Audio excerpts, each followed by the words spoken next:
All right, thank you for joining me today. My name is Jeremy Goodman, and today I'm going to be discussing AI tools for teaching primarily middle school math and science. So the three tools that we're going to be kind of discussing and working to incorporate together are going to be Curipod, ExactPath, and QuizGecko. And I find these three to seem like they have the potential to work really well together to support you in your teaching. Whereas Curipod, it kind of helps you plan out your actual lessons and content that you're going to be discussing with students and the information conveyed to them in class. Exact Path helps to kind of go over lessons with the students, kind of assess where they're at, find out who's falling behind primarily, and help kind of provide support structure content to help those who are falling behind get some extra practice. And then QuizGecko is a great way to take all of your content, all of your resources, and let AI help you build out a nice, big, comprehensive quiz, assessment, anything like that, or even study materials. So we're going to be talking about using each of those and how we're going to use them together. First up is Curipod. It's AI for create that allows you to create interactive lessons using the AI. As you kind of see a screenshot over on the right, uh, I tested it out. It asks you for a couple of different very basic things like, are you looking for a full lesson? Are you looking for just specific pieces? It lets you kind of generate what the size and scope of what you're doing, as well as the grade level and the content. So I did a full lesson, sixth grade science, and then I just asked it, or the only cues I gave the AI to generate were based on what are the differences between plant and animal cells, and let it kind of generate a few things from there. It'll then present you with basically kind of a series of pre-generated slides with different types of content on them. Namely, they provide different interactive elements such as polls, word clouds, drawings, a lot of different kind of frameworks for you to go in and customize based on how you want to work with your students. It is purely browser based. There's no download, so just it's very internet sensitive. Just be aware of that. And then once you prepare it, you can just send a code out to your students, present it on the board, whatever works for you.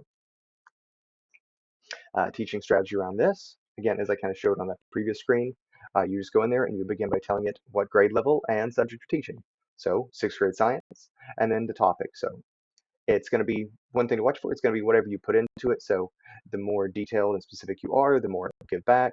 But just know it's still just kind of be, you're still going to have, know what's best and what you need to convey to your students primarily. And then it'll present a number of slides. I think when I did mine, it presented about 14 different example slides that I could pick and choose from. It's having a little trouble seeing around my thing, so I'm going to sweep that over. And then you select the activities that fit your desired lesson based on those, and then adjust and fit around your themes. Because you can kind of see here the example one. This one is if you were a tiny person living inside a plant cell, what part would you want to live in and why? So that's just a fun little discussion, and it gives some prompts there to sit together in pairs and tasks, and you know you could customize that as you want. If you want them to work maybe in groups of three, if you want them to work individually, and just kind of build from there. But that's kind of a fun little AI generated discussion point. All right, gonna have to move my image again. There we go. So challenges and ethical considerations. Remember, it is, like I said, it is browser based. So that means if you're going to, need to work offline or having some, spotty internet, that could be a trouble there. And it's not guaranteed to meet education standards. So just know you yourself are still going to be the expert in what you need to convey to your students, what needs to be covered. So don't depend on this as your full content. Just use it as a support. Use it as kind of a launching point to get some kind of ideas on a subject. To be maybe some. I found it to be really good for just kind of creative thinking on different approaches and different options to present your kids to give them something a little bit more variety in the day-to-day lessons. So great for that. And as it says, it's able to generate a lot of content, but it's still going to require a lot of customization. One thing I noticed is outside of like the entry slides, which had some AI generated images, there were no images. So as you can kind of see down here lower, these are pretty much all text, and there's empty spaces for you to plug your own in. That's if you wanted to use those, those slide templates on your own. But that's just a very low level piece of customization, adding your own images. Otherwise, you probably just need to look at each slide, figure out if they're covering the information you want to cover. But again, really fun and creative way to kind of more for inspiration to spice up your day-to-day lessons for kids is what I found it and thought it'd be the best use for it. Next, we're going to be discussing ExactPath, which is a kind of a sub-program offered by the Edmentum.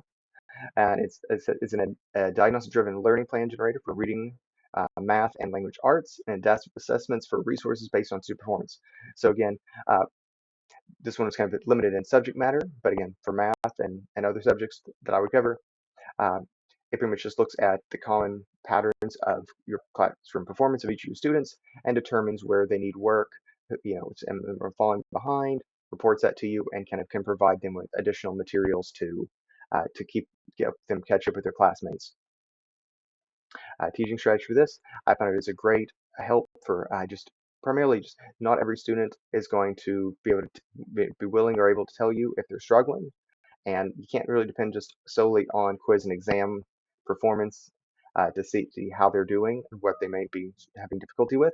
So this is a great tool just to let them do some extra work and kind of see who gets it, who doesn't, to give you some idea of who needs a little bit of your assistance. It does provide tailored lessons on those challenging areas, so that way, if you have any, you don't have to do the whole class review. If there are a few students that you could tell, Billy needs a little bit of help in here, you can give them some extra content to help. It is AI supported, so give you help learning plans to help them to help them catch up with their classmates. And like it says, while it won't replace your actual lessons, it's a good supplemental support. And again, ideally, this would be for so you don't have to slow down the entire class and lessons for a couple students. You can help provide them with a little bit extra, uh, give them some extra practice, extra resources, and kind of hopefully give them your own support too to help them catch up. Challenge and ethical considerations. As I said, if someone is already falling behind, the adaptive nature of it will not necessarily catch them up rapidly or give them all the tools they need. It's just going to pretty much just, this is where they're at, here's some extra practice. But if they still don't get it from there, you probably need to step in and do a little bit more on your own. But it'd be a good way to get them extra practice, and they can surely gradually, and with your help, work towards better understanding of the particular lesson. It says there's the possibility of creating a wider gap because, again, if they're continuing to do poor and poor, get frustrated, keep pushing it, it may lower and lower the bar and kind of push them farther behind than they need to be. And it says it's not primarily a teaching tool, it's more for supports.